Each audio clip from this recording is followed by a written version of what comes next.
Boa noite a todos. Muito obrigado pelo convite. É muito bom a gente sair do nosso ambiente de trabalho e visitar as casas com irmãos, não é? A gente renova. É muito gostoso fazer isso. Sempre que eu posso, eu saio. Eu gosto de bater terra. E o nosso objetivo é sempre falar de Jesus e da doutrina dos Espíritos. Conversar. André Luiz, em um livro, Os Mensageiros, cita uma fala do seu instrutor espiritual, Aniceto. Aniceto diz assim: André, Vicente é um amigo, estudante junto com André. Na espiritualidade, a conversa sadia, nobre, que nos prepara para o serviço do Senhor é considerada trabalho. Então, conversar sobre o bem, sobre Jesus, sobre a doutrina dos Espíritos, já é trabalho. Nós já estamos trabalhando. No final, a gente tem direito a bônus horas. É só procurar dar hora. Joana de horas, tem. Joana de horas. Mas nós somos... Ô Marcos, tudo bom? Prazer te ver. Nós somos habitantes desse planeta maravilhoso, Gaia, o planeta Terra. Gaia desliza no infinito como se fosse um navio. É um navio cósmico, capitaneado por Jesus. E nós, espíritos em processo de aperfeiçoamento, estamos alocados aqui para que fazermos o nosso aprendizado. Parece que nós estamos vivendo o caos. É um momento de transição, de muita dificuldade. Parece que as coisas estão saindo ao controle, mas isso é somente ilusão. No leme desse navio, dessa nave cósmica, nós temos Jesus. No final, tudo dá certo. É apenas um momento existencial, onde nós estamos nos preparando para um salto de progresso. Nosso Mestre Jesus, quando esteve entre nós, ele tinha predileção pelo mar. Grande parte dos seus ensinamentos, dos seus feitos considerados milagres, se deram junto ao mar da Galileia, ou o mar do Tiberíades. Jesus nasceu em Belém, mas ele se sediou junto com os seus seguidores numa pequena cidade chamada Cafarnaum, justamente às margens do lago da Galileia. Foi ali que, numa tarde ensolarada, ele procura os pescadores. Primeiro ele procura o barco de Simão Barjonas, mais tarde conhecido como Pedro, e seu irmão André, e faz um convite para eles. Eles já estavam saindo para a pescaria. E Jesus fala: para aí, vem comigo, que eu vos farei pescadores de alma. Lembram dessa passagem? Mais adiante ele encontra os filhos de... Ah, meu Deus, falei o nome agora. Encontra João e Tiago consertando as redes. E ele faz o mesmo convite: vem comigo, que eu vos farei pescadores de homens. Vejam só, nós somos seguidores de Jesus, somos pescadores. Nós estamos alocados no mar da vida.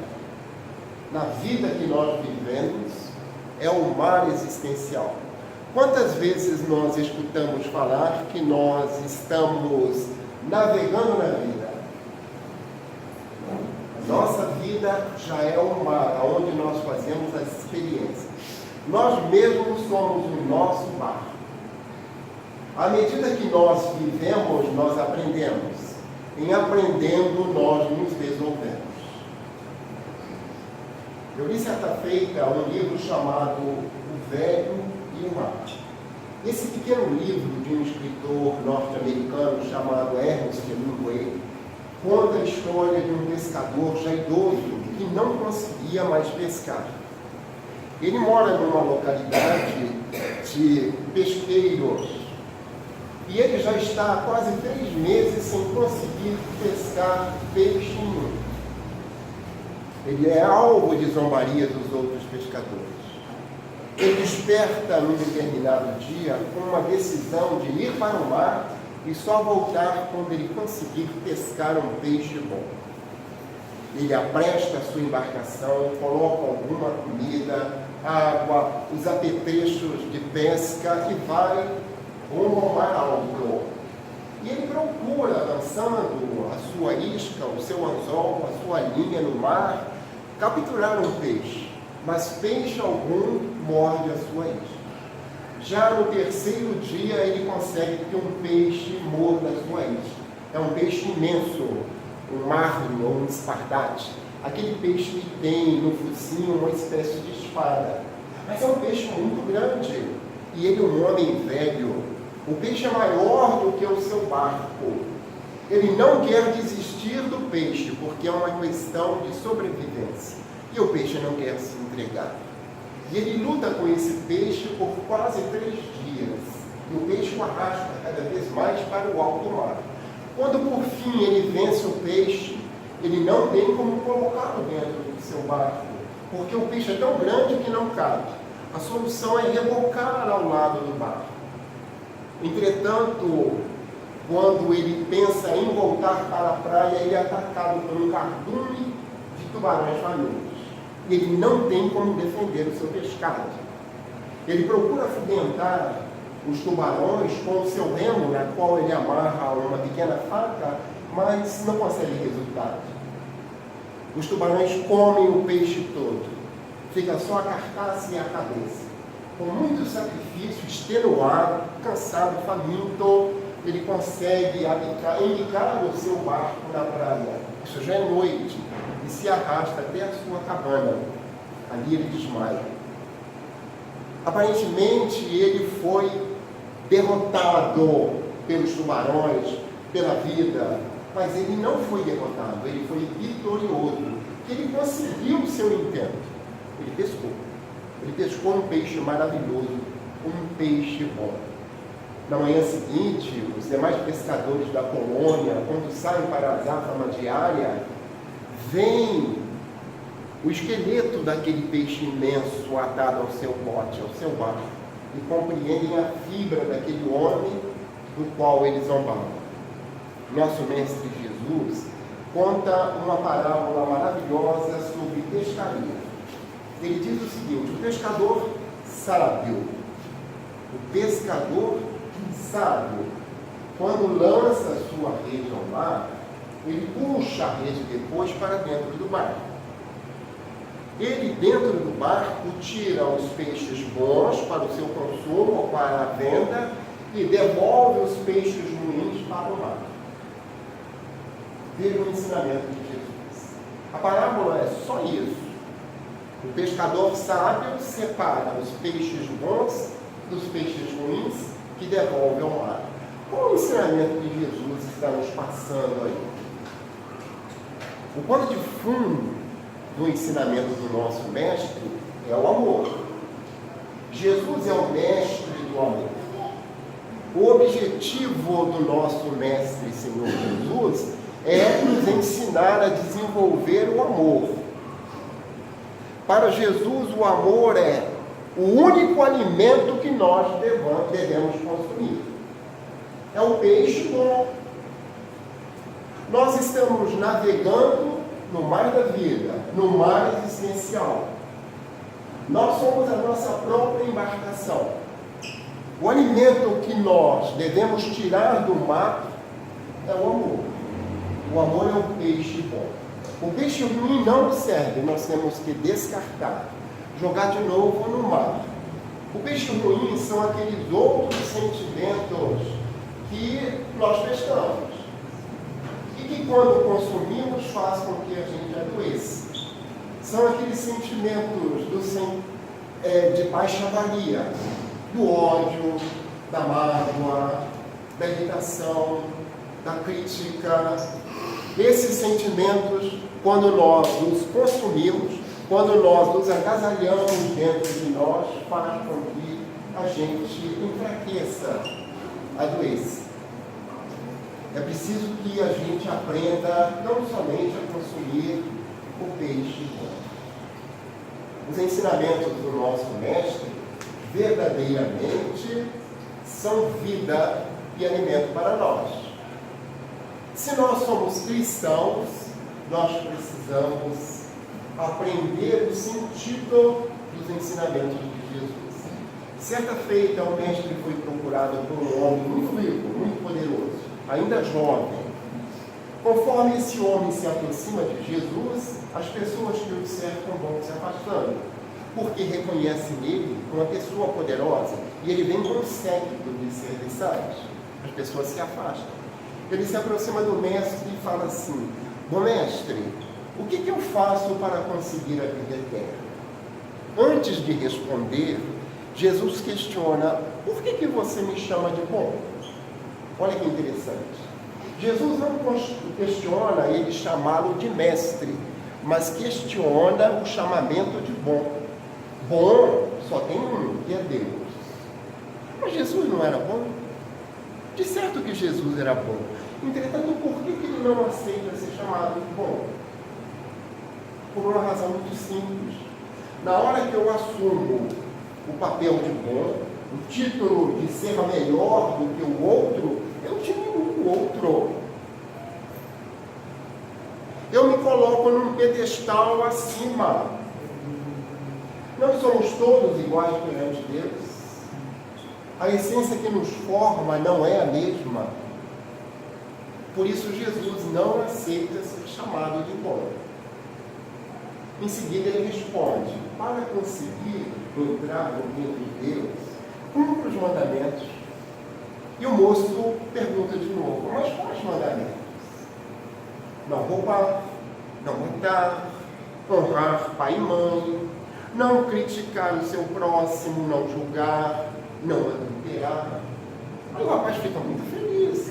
Mestre, isso eu faço sempre. Desde que eu me entendo com gente, eu cumpro os mandamentos.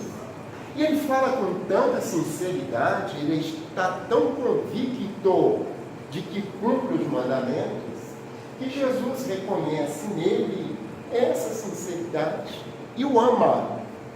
Olha-o, vendo a alma que ele é, e diz para ele: falta-te uma coisa. Vai, vende tudo o que você tem, dá para os pobres, depois vem e siga-me. O rapaz pensa um pouquinho, ele era muito rico, e se afasta entristecido.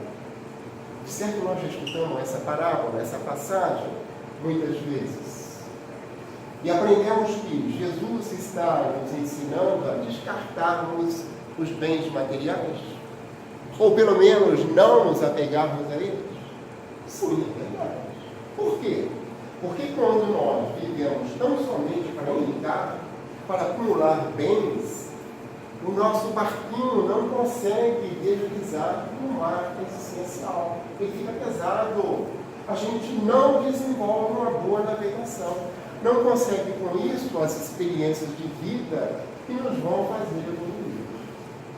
Mas tem mais coisa nesse ensinamento de Jesus. Quando o Senhor diz para a gente vender tudo que tem, é tudo. E não é apenas aquilo que é bem material.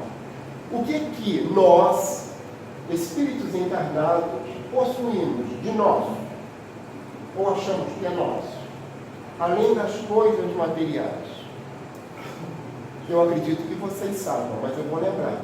Mas 2 tipos de bens: os bens morais e os bens sentimentais. Os bens morais ou posses morais acontecem com todos nós, principalmente quando vamos ficando assim numa idade mais provecta. Nós nos julgamos os donos da razão. Nós nos arvoramos em dizer que nós sabemos tudo. Frederico Figner, com o título, no livro do título Irmão Jacó, no livro Voltaire, ele fala sobre isso. E depois que ele atinge uma certa idade, ele fica como que inquestionável, um monstro sagrado, ninguém mais questiona ele, ninguém mais chama a atenção dele. ele passa a ser o dono da verdade. Mas não precisa ficar velho para isso, não. Basta a gente fazer um colégio, uma faculdade, aprender uma profissão, que nós nos julgamos dono da verdade. E com isso nós nos arbitramos em julgarmos os outros. Isso é posse moral. Eu poder olhar para a pessoa e dizer assim, você está errada. Por que eu posso fazer isso? Eu não posso fazer isso. Porque quando eu julgo uma pessoa, eu estou observando apenas um aspecto da sua personalidade. Eu não vejo o contexto todo. A doutrina espírita nos ensina que Deus não julga, que Jesus não julga. Como que nós podemos julgar? Os espíritos superiores não nos julgam. Então, posse moral é a gente se achar o dono da verdade, capaz de determinar o que é certo e o que é errado, o que é bom e o que é mal para o outro, quem pode ou quem não pode fazer. É a gente olhar para uma criança, por exemplo, e falar, não vai dar nada que preste. Meu Deus, que absurdo! Uma pequena história para ilustrar esse negócio de posse moral. Certa feita, o Dr. Bezerra de Menezes foi almoçar na casa do grande político Quintino Bocaiúva. Quintino era jornalista, era escritor e era uma pessoa muito influente. Eles haviam almoçado e estavam no escritório do Dr. Quintino tomando café, colocando a conversa em dia. Aí entra uma serviçal da casa, pede licença, entra e fala, doutor Quintino, está aí o comissário da polícia com o rapaz do acidente. Manda entrar. Quando ele manda entrar, entra o comissário da polícia e o empregado dele, que por inépcia, por descuido, dispararam uma arma. Encontraram a arma do doutor Quintino numa gaveta e, por curiosidade, foram manusear a arma. E disparou o tiro. O tiro passa raspando perto da cabeça do Quintino. Ele fica possesso. Quem te deu permissão para mexer na minha arma? Você quase me mata. E como ele era o doutor Quintino, ele nem vai ao distrito policial formular uma queixa. Ele manda que um comissário venha à sua residência para ele formular a queixa. Quando o rapaz entra junto com o comissário, ele se ajoelha praticamente aos pés do doutor Quintino. Me perdoa, por favor. Não foi por querer, eu não tive a intenção. Me perdoa, eu tenho 2 filhos. Se eu perder esse emprego, se eu for fichado na polícia, como que eu vou alimentar os meus filhos? E o Quintino, possesso, cheio de razão, cheio de posse moral, diz, não, eu não perdoo. Eu sei que não foi por querer, mas eu não perdoo, você podia ter me matado. Não te perdoo. E vira para o doutor Bezerra, que ele nota que está incomodado, e fala assim, eu não estou certo, Bezerra? Olha, o doutor Bezerra, espírita, aquela pessoa de uma candura, de uma doçura tão grande, olha para o Quintino e fala assim, Quintino, você está certo em não perdoar. Desde que você também nunca é. Qual de nós, em sã razão, pode dizer que nunca errou? Ou que não tem possibilidade de cometer um engano, um ato falho? Todos nós cometemos erros.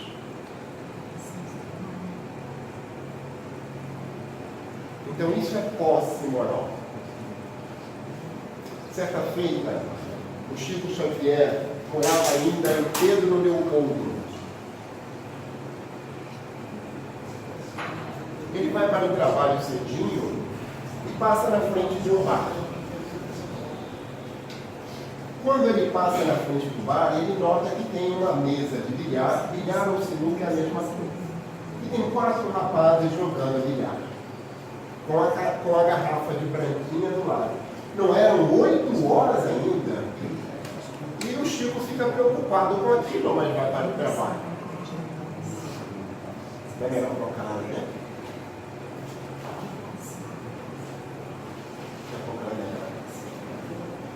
Ele vê aquelas pessoas jogando bilhar. Ele volta, por volta de meio-dia, para o almoço, e as pessoas estão jogando bilhar, os 4 rapazes. À tarde, quando ele regressa da repartição, as pessoas ainda estão jogando bilhar. Agora, além da garrafa da branquinha, tem um prato de torresmo, porque ninguém é de ferro, tem que comer o antônio. Aí ele pensa o seguinte: meu Deus, como é que pode 4 pessoas sadias passando o dia jogando bilhar, com tanta coisa boa para fazer, podendo ajudar no colégio, no hospital? Como é que pode?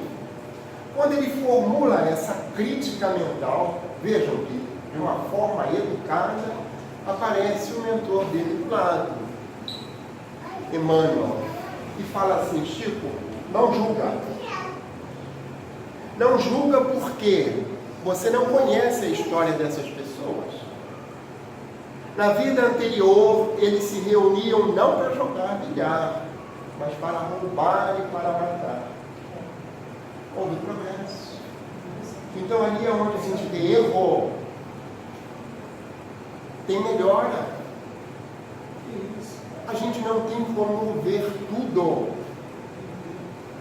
Jesus uma vez estava pregando, fazendo um sermão. Tinha muita gente em volta dele. E lá no fundo, um homem levantou o braço e falou: "Oh, Jesus, mestre, mestre."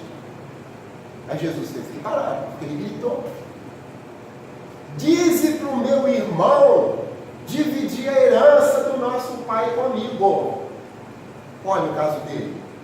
O irmão mais velho, era o costume, o irmão mais velho recebe a herança toda, pois que era o primogênito. E ele se sentia injustiçado, porque o irmão não repartiu nada com ele. E ele pede a Jesus para ser o árbitro, para ser o juiz. E a resposta do nosso mestre embasa esse entendimento que nós não temos o direito de julgar. Jesus responde para ele simplesmente o seguinte: quem foi que me instituiu como juiz entre vocês? Quem foi? Por que a gente vai julgar o outro? Ah, mas a gente sabe o que é o certo e o que é errado? Sim, nós sabemos. Nós podemos avaliar. Nós não podemos ser displicentes ou cúmplices do erro. Entretanto, se somente aquela pessoa que pratica aquele ato equivocado está sendo prejudicada, é problema dela. Se está prejudicando a terceiros e nós podemos proteger esses terceiros, aí sim, mas com muito carinho, com muito cuidado. Então, uma das posses que a gente também tem que vender, tá? Para poder emparelhar o nosso barco com Jesus, com o de Jesus no mar existencial, é isso. É o das posses morais. Não temos o direito de julgar ninguém. E a terceira posse é mais fácil da gente entender, é a posse sentimental. A posse sentimental é quando nós julgamos que somos donos do outro. A gente diz assim: mulher minha veste aquilo que eu quero.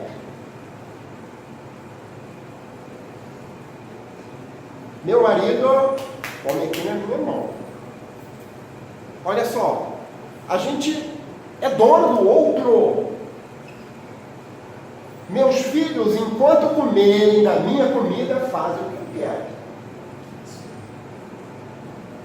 Eu sou dono do meu filho? Não, eu estou pai dele. Na realidade, somos todos irmãos. Quando eu nutro determinado sentimento por aquela pessoa, é posse sentimental. Ódio, raiva, mágoa, amor. Por quê? Porque o amor que eu sinto pelo outro é posse. Eu quero dirigir a vida do outro para ficar comigo só se for desse jeito. Qual de nós nessa sociedade machista não falou isso um dia? Qual de nós não teceu esse comentário? Certa feita, eu recebi lá no grupo espírita onde eu trabalho uma senhorinha de quase 80 anos. Já vinha devagarzinho. Ela residia no Rio, mas estava passando uns dias em Paraíba do Sul, numa casa de um amigo. E ela foi lá no Rogério Braulio para conversar. E nós conversamos quase 2 horas. E o problema dela era muito grande. Mas era uma história de vida tão intensa, tão bonita, que eu falei assim, posso contá-la em uma palestra? Ela falou, pode. E eu estou aproveitando a oportunidade. Ela me disse o seguinte, que na idade de 16 anos, ainda fazendo o antigo ginásio, começando a fazer o ginásio, ela se apaixona por um rapaz da mesma idade dela. E leva o rapaz até a casa dos pais para que tenha permissão para namorar. O pai não deixa. É um pai das antigas. Ele diz, não, depois que você terminar o colégio, aí sim, vem com o rapaz aqui que eu dou permissão. Vocês vão namorar em casa. No máximo na varanda, com a porta e a janela aberta. Mas era sério. Eles não desistem um do outro. Quando completa 18 anos, terminando o colégio, eles voltam e o pai dá a permissão. E o namoro fica mais sério ainda. Eles resolvem noivar e casar, o pai autoriza. Termina o colégio, o rapaz começa a aprender a profissão de pedreiro, primeiro servente, depois pedreiro, e a moça, serviços do lar, o que for possível, eles querem se casar. O pai separa um pedacinho do quintal para eles construírem uma casinha humilde. O próprio rapaz constrói com o seu saber. Quando a casa está pronta, com telhado, não estava embolsada ainda nem com as janelas, não tinha piso, cimentado, o rapaz fala assim, vamos marcar a data do casamento. Eles marcam para dentro de 2 anos ainda. Porque ainda faltam algumas coisas. Nesse meio tempo, ele fala para a noiva, eu quero uma prova de amor. Uma prova de amor. Ela fala, mas não pode esperar? Ele diz, não. Ou você confia em mim, ou não confia. E ela cede, porque ela o ama. Ela tem um coração voltado para ele. Acontece que pouco tempo depois, por um problema de menor importância, uma rusga, eles rompem o namoro, o noivado. Ela não fica muito preocupada porque ela confia nela e no amor dele. Sabe que aquilo vai passar e eles vão voltar numa boa. Só que o rapaz desaparece da localidade. Ela vai procurá-lo na casa dos seus familiares, ninguém sabe dele. Ele some da pequena cidade. E ela sente dentro do útero um bebezinho nascendo, se movimentando, crescendo. Não tem o que fazer. A barriguinha começa a crescer. A solução é procurar a mãe e contar. A mãe fala assim, você tem que sair. Porque se seu pai descobre, ele te mata. E me mata também. Naquele tempo era assim. A moça que se perdia não podia ficar dentro de casa. Ela tinha que sair. Porque era uma questão de honra para os pais. E ela planeja fugir da cidade. Ela se lembra que uma das amigas dela se casou antes e se radicaram no Rio de Janeiro, em Bangu. E ela tem endereço. Ela escreve uma carta contando a história e pedindo ajuda. Passado algum tempo, o correio demorava, ela recebe a resposta. Vem, eu te ajudo. Mas você tem que arrumar rápido um lugar para você ficar. Porque o meu marido não vai aceitar que você fique por muito tempo. Ela vende as poucas coisas que tinha e sai na manhã cedinho sem o pai ver. Compra passagem com antecedência e vai para o Rio, vai para Bangu. Lá ela começa a procurar empregos classificados, mas é muito difícil. Ela é uma moça do interior, ela não tem experiência e a barriguinha já está bem visível. Quando por fim, no desespero, no classificado, ela encontra um pedido de emprego. Procura-se doméstica que saiba lavar, passar, cozinhar em Copacabana. Ela parte para lá, é a chance dela. Chegando lá, é um casal gay, 2 senhores. E ela se habilita, eles gostam dela, mas perguntam assim, e essa barriga? Ela conta a história, ela chora, eles se comovem, eles precisam da serviçal. E dizem assim, se você for boa funcionária, nós ficamos com você, vamos fazer uma experiência. E assim ela fica, ela trabalha, ela se dedica àquele casal. E eles gostam dela. E permitem que ela fique lá, tenha um bebê e continue morando com eles. E ele se afeiçoou à criança. Que coisa maravilhosa. Se afeiçoou ao filho dela. Graças a Deus a situação está equacionada, mas toda noite, quando ela coloca a cabeça no travesseiro, ela lembra do amor dela. O que aconteceu com fulano? Por que ele me abandonou? Será que ele arrumou outra? Ele nem sabe do nosso filho. E a criança vai crescendo, estuda, o casal ajuda, até que ele serve no exército, tem a profissão dele e se casa. Aí um dos rapazes morre. O outro, passado algum tempo, diz assim, eu sinto que vou morrer também. Eu não quero te deixar sem cuidados, passando necessidade. Casa comigo, porque assim você... Olha que coisa, né? Assim você é dos meus bens e fica garantida a sua sobrevivência. Ela casa, assina um papel com ele, casa no civil, porque assim o futuro dela está garantido. Eles resolvem vender o apartamento de Copacabana e compram uma casa mais humilde lá no bairro de Sulacap, para cima de Marechal Hermes, Campos Afonso, não sei se vocês sabem. Um dia, passando de ônibus por trás da rodoviária no Rio, o olhar dela é despertado por um senhor que está caminhando na calçada, lá do outro lado, alguma coisa toca. E ela levanta, olha, puxa imediatamente o cordão da campainha. O motorista para e ela desce e vai desabaladamente até o rapaz, até o senhor. Toca no ombro dele, é o amor da vida dele. Primeiro aquele espanto, o abraço, beijam-se, choram muito. Aí ela pergunta, por que você me abandonou?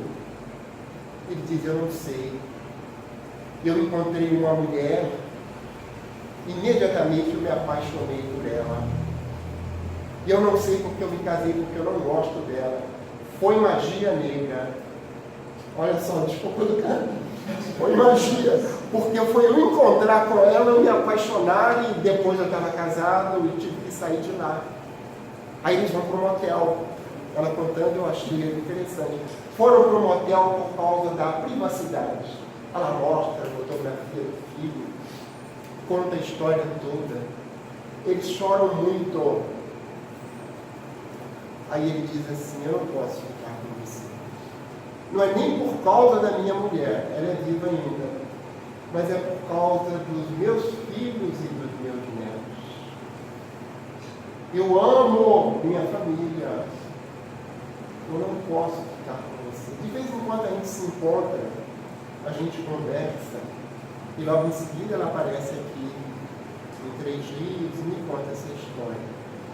Aí ela finaliza perguntando assim, moço, eu fiquei feliz quando ela falou moço, né? Moço, por que Deus permite essas coisas acontecerem? O que eu fiz de errado? Por que eu sofri tanto e não pude ficar com o amor da minha vida? O que eu te falo? Eu falei aquilo que a doutrina espírita ensina. Eu falei para ela que nós somos espíritos imortais, que estamos navegando no mar da vida, com o objetivo de fazermos experiências. Que o nosso objetivo primordial é aprendermos a amar como Jesus ensinou, aquele amor incondicional, não mais o amor posse. E que possivelmente ela própria planejara essas peripécias todas para aprender a amar assim, incondicionalmente, sem posse. E eu dei os parabéns a ela, porque ela conseguiu, ela foi abandonada, mas não abandonou, ela não odiou. A primeira oportunidade de reencontro, ela abraçou, beijou, perdoou. Ela amou incondicionalmente. Vejam que história maravilhosa, história de vida, parece novela, não é? Mas aconteceu aqui perto de nós. Então, para que a gente possa fazer com que o nosso barco flutue e deslize por esse oceano da vida, que a gente se deslinde dessas posses. A posse material, que nos impede de viver como alma imortal, a posse moral, que faz com que a gente queira mandar no outro porque se acha dono da razão, e a posse sentimental, aonde pelo sentimento a gente quer tomar conta daqueles a quem nós amamos, principalmente. No mar da vida, os ventos sopram com intensidade. Eu tenho certeza que, em contando essa história, vocês rememoraram outras que aconteceram com vocês mesmos, ou com parentes, com pessoas queridas. E acontece isso. Os ventos sopram de forma muito intensa, e se nós não estivermos voltados para os ensinamentos do Cristo, o nosso barco sobra, cai no abismo, afunda. Nós precisamos do lastro do Evangelho de Jesus para saber resistir a esses ventos existenciais. Tem um ditado chinês que eu gosto muito. A cultura chinesa é maravilhosa. Diz assim: a árvore quer ficar quieta, mas os ventos não deixam. As árvores não conseguem ficar quietas. O vento sopra, as árvores balançam. Os ventos sopram muito intensamente sobre as nossas vidas. Certa feita, o Chico Xavier desperta de manhãzinha com uma emoção tão grande que ele não consegue respirar, não consegue colocar o ar para dentro dos pulmões. Parece que ele vai morrer. Ele não tem quem pedir socorro.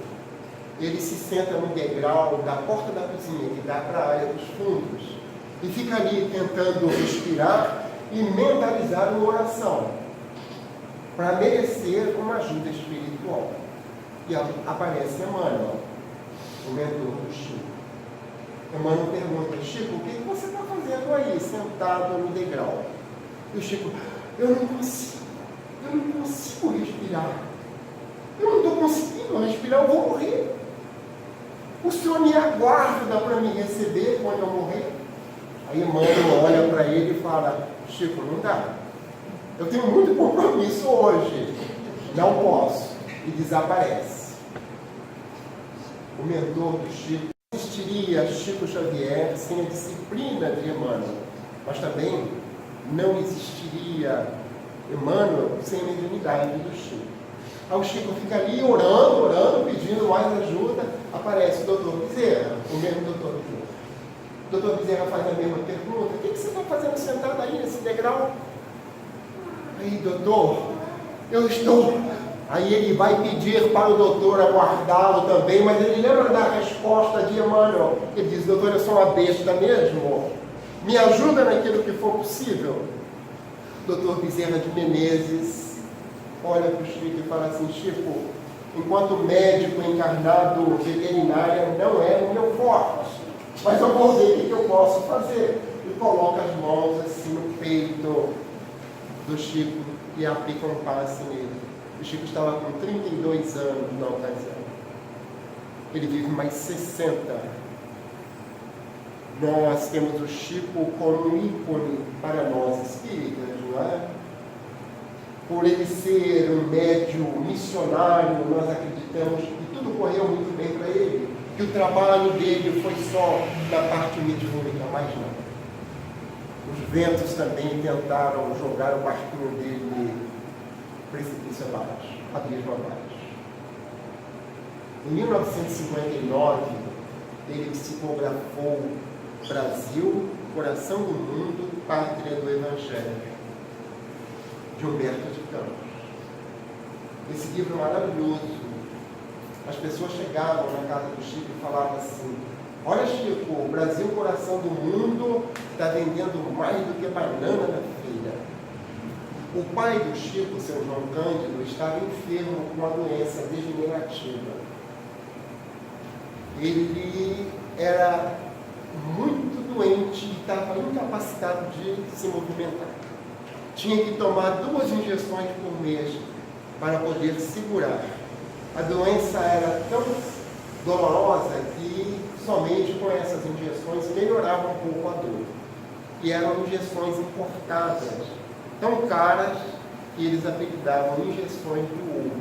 O seu João Cândido, ouvindo que o livro que o Chico psicografou estava vendendo muito, perguntou: Chico, nós não vamos ganhar nada com essas vendas? O Chico respondeu para ele: pai, não posso. Eu tenho um compromisso com os espíritos. Todos os meus livros, todas as psicografias são destinadas para entidades de benemerência. O dinheiro vai todo para os pobres. Aí o seu João replicava: mas tem gente mais pobre do que a gente, mais necessitado do que a gente. E o Chico se cansou de explicar para o seu João que não tinha como fugir ao compromisso com a espiritualidade, que era sagrada. Aí o seu João Cândido resolveu não reclamar mais, mas fez o Chico fazer uma promessa. Diz assim: olha, eu vou morrer mesmo. Quando eu morrer, eu quero que você compre um bilhete da loteria nos meses de junho e dezembro, quando o prêmio é maior. Lembram que o seu João Cândido era vendedor de bilhete de loteria? Era o trabalho dele? Lá do outro lado eu vou segurar a roda do sorteio que você vai ganhar. Depois que ele morreu, o Chico passou a comprar os bilhetes. Emmanuel aparece para o Chico e falou: Chico, não vai ganhar nada. Tem que jogar dinheiro fora. Mas o Chico tinha opinião própria. Ele falou: não, eu prometi para o meu pai e vou. E até a morte dele, velhinho, ele comprava os bilhetes em junho e dezembro, sabendo que não ia ganhar. Nós precisamos entender que estamos navegando no mar da vida e que as vicissitudes naturais que todos nós sofremos fazem parte do nosso crescimento.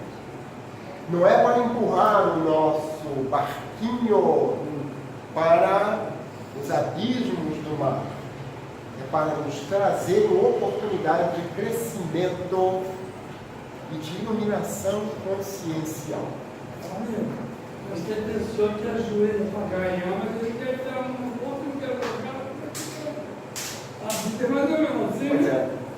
A vida é boa para ser vivida quando nós compreendemos o nosso objetivo existencial. Se nós tivermos em consciência que estamos aqui de passagem para navegar com o nosso barquinho, por um tempo nós não sofreremos tanto. Procuraremos o peixe bom, o peixe do amor.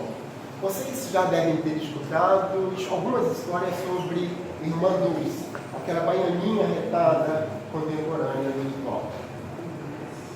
Ela teve uma existência muito difícil, nasceu de família rica. O pai dela planejou casá-la com o filho de um amigo, que também era de uma família abastada. Só que a Dulce tinha outros planos para a vida dela. Ela queria servir ao Cristo. Um dia, caminhando pela rua, ela vê um grupo de pessoas, de moradores de rua, na calçada. E ela fica penalizada com a situação daquelas pessoas. Ela se lembra que perto da sua casa tem uma residência abandonada, que está com as portas trancadas. Ela arrebenta a fechadura daquela residência e coloca as pessoas lá para dentro.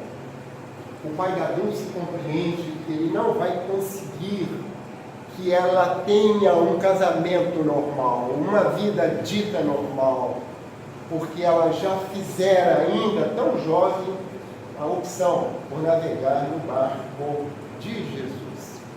Já como irmã de caridade, jamais idosa, certa feita à noite, voltando de uma reunião com o bispo de Salvador, indo na direção do convento, junto com uma irmãzinha que está com ela, de companhia, ela para na frente de um beco na rua.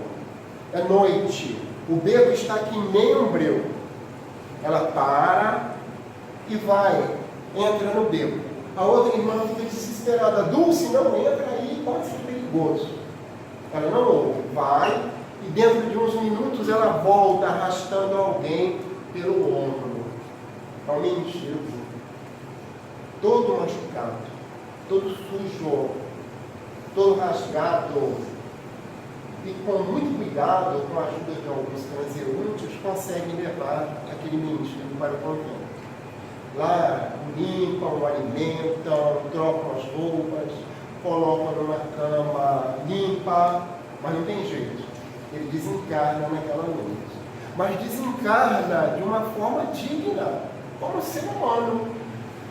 Aquela irmã que estivera com ela na rua pergunta assim: Dulce, me diga como que você viu esse mendigo lá dentro do beco escuro? Aí a Dulce vira para ela e diz assim: você fez a pergunta errada.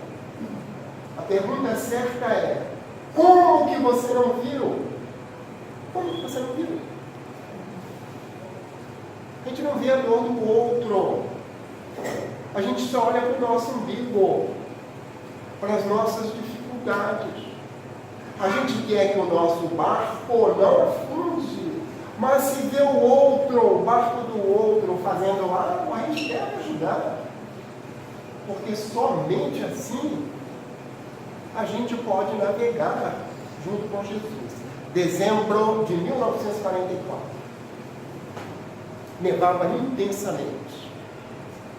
No campo de concentração e extermínio de Belsenberg, na Alemanha nazista. Era noite de Natal.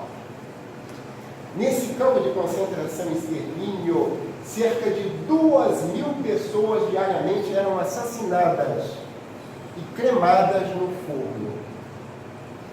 Uma senhora judia polonesa de cerca de 30 e poucos anos, Luba Gerkater, deitada num catre, num dos barracões femininos, rememorava os tristes acontecimentos que levaram com que ela fosse aprisionada.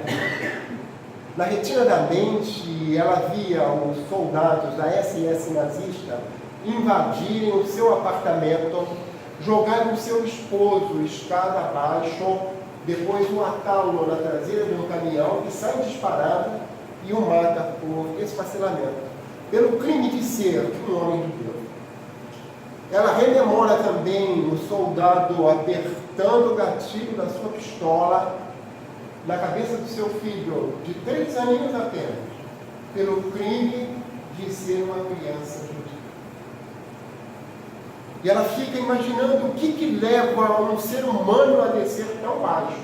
Ela não tem ódio no seu coração, mas uma tristeza imensa pesa-lhe na alma. Quando, inopinadamente, ela escuta choro de criança. Choro de criança? Aqui não é possível. E ela volta a pensar, mas de novo, choro de criança. Penosamente, ela se levanta e vai até a janela do barracão.